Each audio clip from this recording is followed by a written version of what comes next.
A evangelização começa no lar.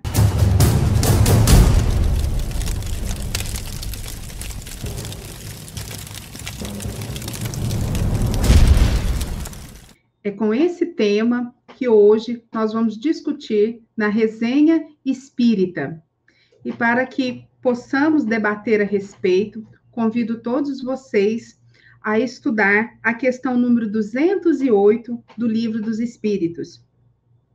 O espírito dos pais não exerce influência sobre o do filho após o nascimento? Exerce e muito, pois, como já dissemos, os espíritos devem concorrer para o progresso recíproco. Pois bem, o espírito dos pais tem a missão de desenvolver o dos filhos pela educação.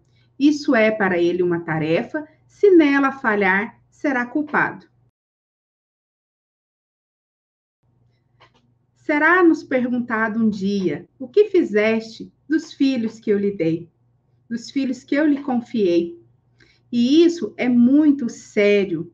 Precisamos refletir quais são os valores, quais são a educação que estamos oferecendo às nossas crianças.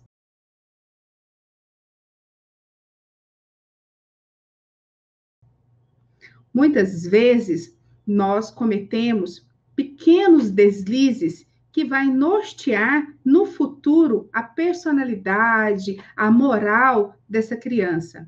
Se buscarmos a Revista Espírita de 1864,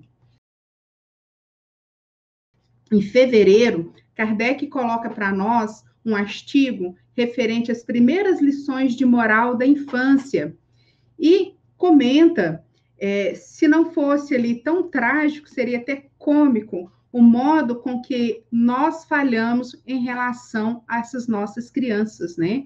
Quando a gente vai querer estar passando para elas alguns ensinamentos, utilizando certas expressões, certos hábitos, algo que a gente trouxe do passado, né? Ele conta a história ali de uma criança de 4, 5 anos que estava sendo incentivada a alimentar melhor.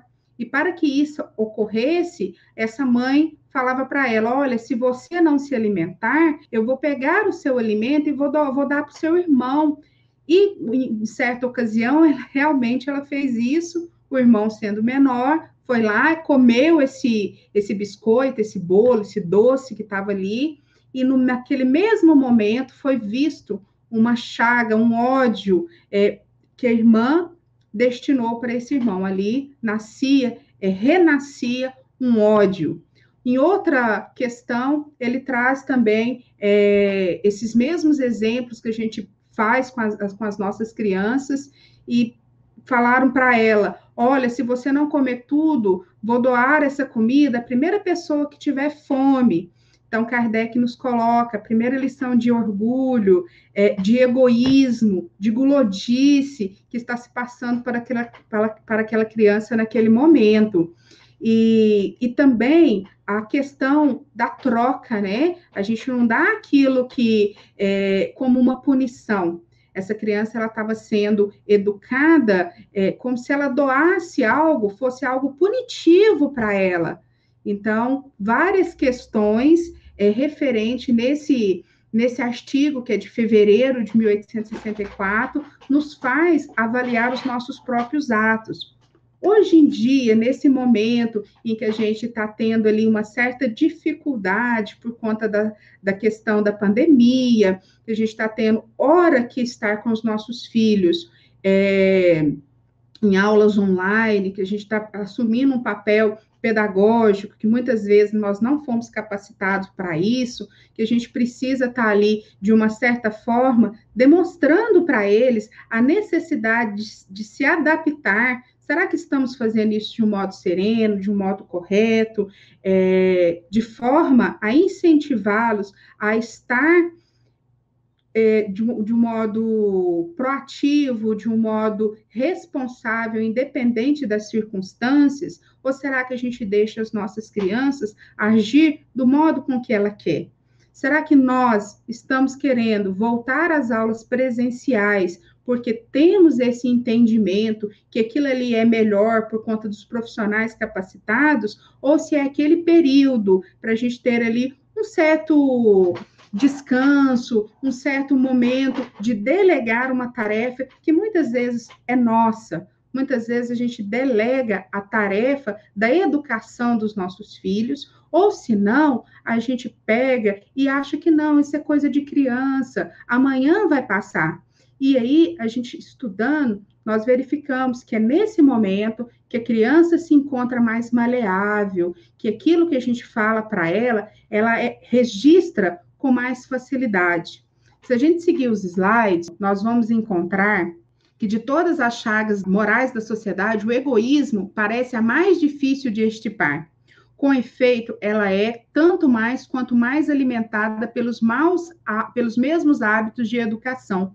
Então, são nesses pequenos pormenores da vida, nessas pequenas indicações, deslizes, às vezes, que a gente comete e não estar adequadamente orientando as nossas crianças, porque pré-julgamos que ainda não é o momento, que pode esperar, que a gente vai alimentando nela a questão do egoísmo. Assim, por pouco, que aí se acha o germe das más paixões, o que é o caso mais comum, considerando-se a natureza da maioria dos espíritos que encarnam na Terra. Não pode senão desenvolver-se sob tais influências, ao passo que seria preciso espreitar-lhe os menores traços para os abafar. Ou seja, em todo momento, em toda ocasião que nós verificarmos que as nossas crianças estão cometendo algum tipo de deslize, por mais engraçadinho que possa parecer, é preciso conversar com elas com muita responsabilidade, porque ali existe um corpo físico ainda na infância, mas o espírito não, ele pode ser até muito mais velho do que o nosso. Ele pode estar ali, como foi dito na questão 208, para a gente poder estar auxiliando no seu progresso. Muitas vezes são os filhos até que escolhem os lares, quais são os pais que ele necessita. Então, quando negligenciamos alguma dessa educação, dessa formação ali no início, nós falhamos com a nossa missão de educadores, né? É onde vai ser nos perguntado depois o que fizeram com os filhos que eu lhe dei. Muitas vezes nós temos pais, mães, educadores muito amorosos, virtuosos, que fizeram de tudo, mas que infelizmente aquele espírito ainda não estava preparado para vivenciar todo aquele molde que lhe foi preparado. Então, ele desvia, ele comete alguns equívocos. Porém, esse pai, essa mãe, esse educador, esse responsável, ele vai estar com sua consciência tranquila que o seu papel ele cumpriu.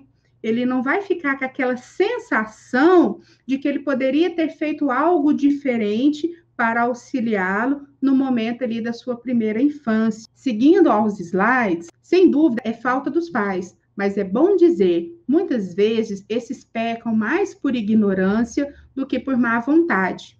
Em muitos há, incontestavelmente, uma censurável despreocupação, mas em outros a intenção é boa, é o remédio que nada vale, o que é mal aplicado. Sendo os primeiros médicos da alma de seus filhos, deveriam ser instruídos, não só de seus deveres, mas dos meios de os cumprir.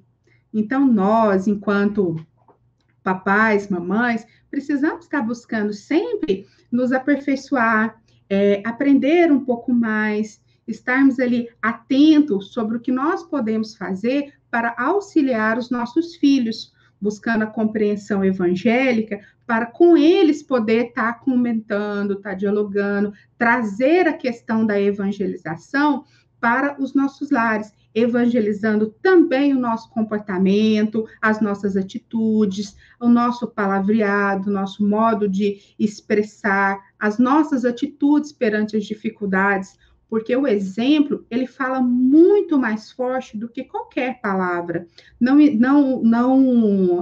Quando eu preciso que o meu filho aprenda algo, não vai adiantar, às vezes, eu falar um monte com ele, mas eu mesma fazer errado, fazer diferente. Os novos horizontes que abre o Espiritismo fazem ver as coisas de modo bem diverso, sendo seu objetivo o progresso moral da humanidade. Forçosamente, deverá projetar luz sobre a grave questão da educação moral, fonte primária da moralização das massas. Então, estudar o Espiritismo, trazer ali para dentro da nossa casa o estudo ali das obras da codificação, a leitura ali das revistas espíritas, a leitura da Gênese para as crianças, tudo isso vai nos auxiliar a viver ali numa atmosfera muito mais produtiva. Não só esses, mas como estar sempre atento ao que nossas crianças estão lendo, o que elas estão vendo na internet, aconselhar a fazer escolhas saudáveis.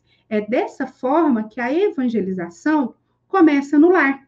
E para poder comentar a respeito desse tema, hoje nós temos aqui conosco os nossos irmãos Lauro e Beto. Fernanda, você me fez recordar aqui de uma matéria que eu não me recordo se foi no Fantástico que eu assisti na época, Pais que Educam, algo do tipo. Um pai relata a experiência dele quando o filho dele pediu um brinquedo, e se eu não me engano, o brinquedo era uma bicicletinha, e o pai falou, olha, agora não posso, não é o momento. E essa criança começou a chorar, dar birra, espernear. O pai simplesmente pegou essa criança e falou, vamos ali. Colocou dentro do carro, isso era no domingo, e foi para um orfanato com essa criança e pôs o seu filho ali interagir com aquelas crianças do orfanato. Então, esse menino, logo ele já estava ali brincando e conversando, fez amizade com as crianças do orfanato. Volta para casa, passa no decorrer da semana, o menino pergunta ao pai, nós vamos voltar no orfanato de novo? Aí o pai falou, mas você quer? Ele falou, eu queria ver meus amiguinhos de novo. Aí vem a grande questão. Ele não mais falou na bicicleta e ainda levou os brinquedos que ele guardava com muito cuidado. Ele levou, aí ele falou, mas você vai levar para quem? Eu vou levar para meus coleguinhas que eles não têm brinquedo para brincar. E eu tenho muitos aqui comigo. Então é o pai que sabe educar, né? Ele mostrou para o filho outros valores, né? O valor, ele ensinando o filho a vencer o egoísmo, ou pelo menos lidar com o não, e partilhar daquilo que ele tem. Eu achei muito interessante essa experiência desse pai, e ele ter compartilhado isso com a gente, porque foi algo muito grandioso. Me lembro na revista Espírita daquela mãe que era professora, que levava a filha junto com ela para as aulas, e a filha assistia, e de repente naquela menina despertou algo nela, que como o espírito ela já tinha, né? Então ela começou a falar de assuntos de história muito à frente do conhecimento, da idade dela, né?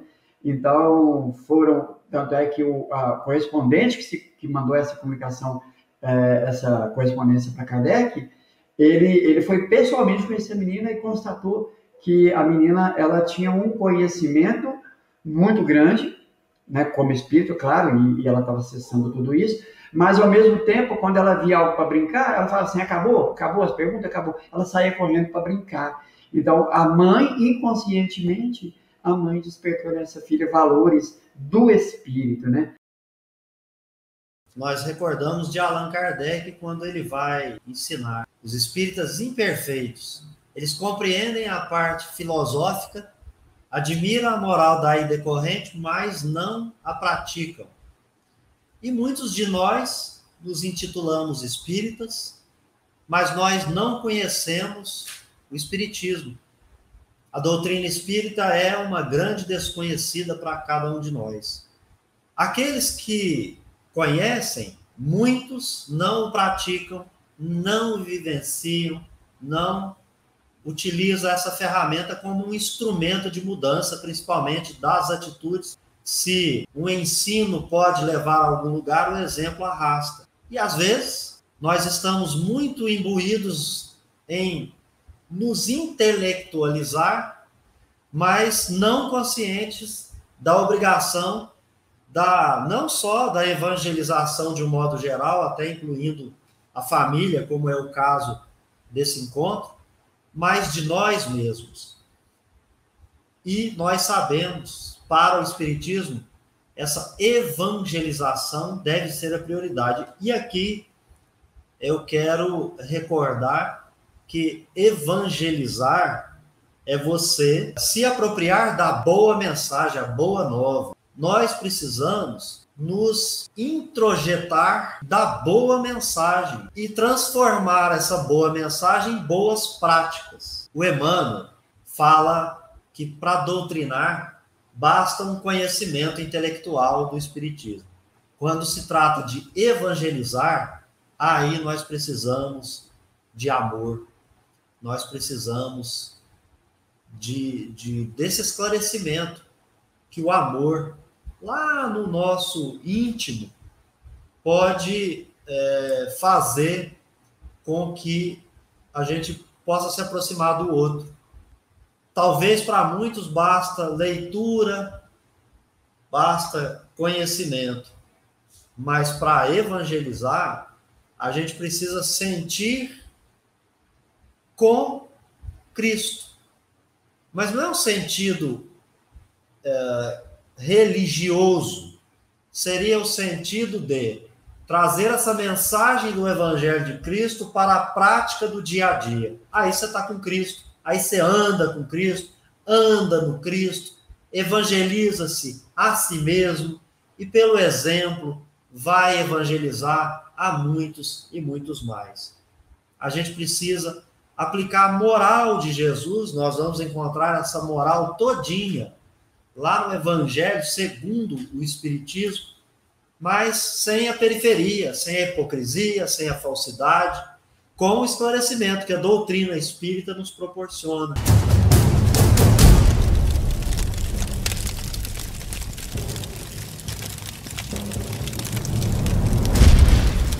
Gostei muito que vocês trouxeram a questão do amor, né?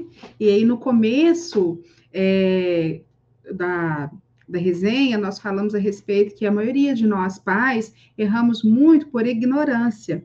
E nessa ignorância encontra-se também a aplicação, né, o conceito exato da palavra amor. Muitos dos pais falam assim, mas eu amo tanto, então eu vou fazer isso, eu vou dar aquela bicicleta que o Laurinho falou ali logo no começo. Às vezes a gente está trabalhando tanto, a gente está tão ocupado, que a gente pensa em repor em benefício material a nossa ausência, enquanto na realidade nós precisamos ter qualidade de vida com os nossos filhos e deixar para eles um legado que não seja material.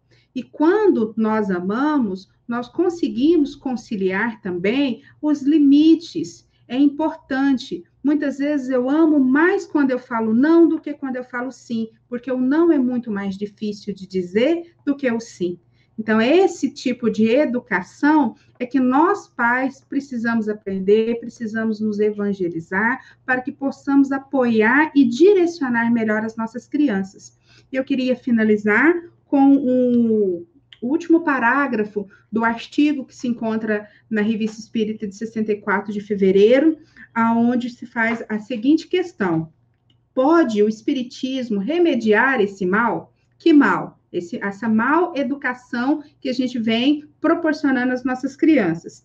Sem dúvida nenhuma, e não hesitamos em dizer que ele é o único suficientemente poderoso para fazê-lo cessar, pelo novo ponto de vista com o qual ele permite perceber a missão e a responsabilidade dos pais, dando a conhecer a fonte das qualidades inatas, boas ou más, mostrando a ação que se pode exercer sobre os espíritos encarnados e desencarnados, dando a fé inquebrantável que sanciona os deveres, enfim, moralizando os próprios pais.